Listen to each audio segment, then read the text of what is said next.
UP के गांव के स्कूल बच्चों के पढ़ने लायक नहीं हैं क्योंकि उनमें संसाधन नहीं है।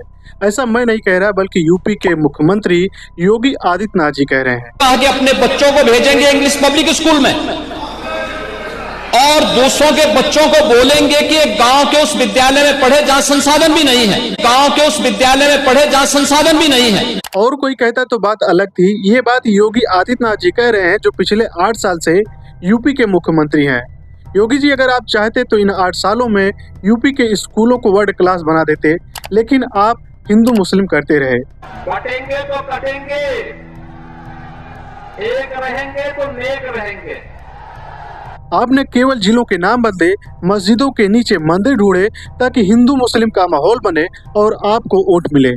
आपने भरे सदन में मुसलमानों को कठमुल्ला कहा ताकि जनता का ध्यान महंगाई, बेरोजगारी और शिक्षा से हट जाए। उसको मौलवी बनाना चाहते हैं, कठपुतला पर केस को ले जाना चाहते हैं, ये नहीं चल सकता। यानी उसको मौलवी बनाना चाहते हैं, कठपुतला पर केस को ले जाना चाहते हैं, ये नहीं चल सकता। देश में करीब 12 लाख बच्चे ऐसे हैं जो स्कूल से दूर हैं। अकेले यूपी में 8 लाख बच्चे स्कूल से दूर हैं, लेकिन गरीब जनता इन नेताओं के हिंदू मुस्लिम के राजनीति को नहीं समझ पाती है। अब आप सोचिए, अगर बच्चे स्कूल नहीं जा पाएंगे तो सबसे ज्यादा नुकसान किसका होगा, हिंदू का होगा या मुसलमान का होगा? जाहिर सी बात है कि ज्यादा नुकसान हिंदुओं का होगा क्योंकि हिंदुओं की आबादी ज्यादा है। अगर देश में महंगाई, बेरोजगारी बढ़ेगी तो सबसे ज्यादा परेशान हिंदू होगा क्योंकि हिंदुओं की आबादी ज्यादा है। सच्चाई ये है कि इन नेताओं को हिंदुओं की चिंता नहीं होती, इन्हें बस अपने वोट बैंक और अपनी छवि बचाने की चिंता होती है।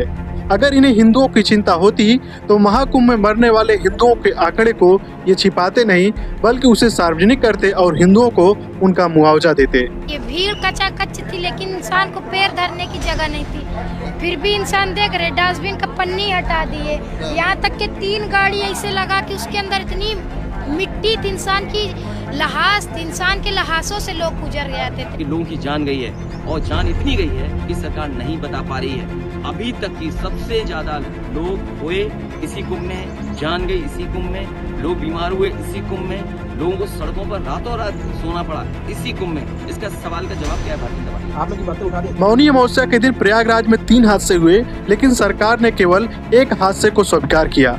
अब आप लोग हमें बताइए, अन्य 2 हादसों में जो मरे क्या वो हिंदू नहीं थे? छानबीन में सामने आया कि 28-29 जनवरी की रात संगम न्यूज इलाके के अलावा ओल्ड जीटी रोड पर एक महामंडलेश्वर की गाड़ी वहां से गुजर रही थी। इस दौरान कुछ महिलाएं वहां गिर पड़ी, कार उन्हें रौंदते हुए निकल गई, जिससे 5 मौतें हुई। उसी रात झूसी एरिया में एरावत द्वार के पास भी भगदड़ मची, जिसमें 24 मौत होने की बात सामने आ रही। अगर इन्हें हिंदुओं की चिंता होती तो महाकुंभ में मरने वाले हिंदुओं के आंकड़े को ये छिपाते नहीं बल्कि उसे सार्वजनिक करते और हिंदुओं को उनका मुआवजा देते।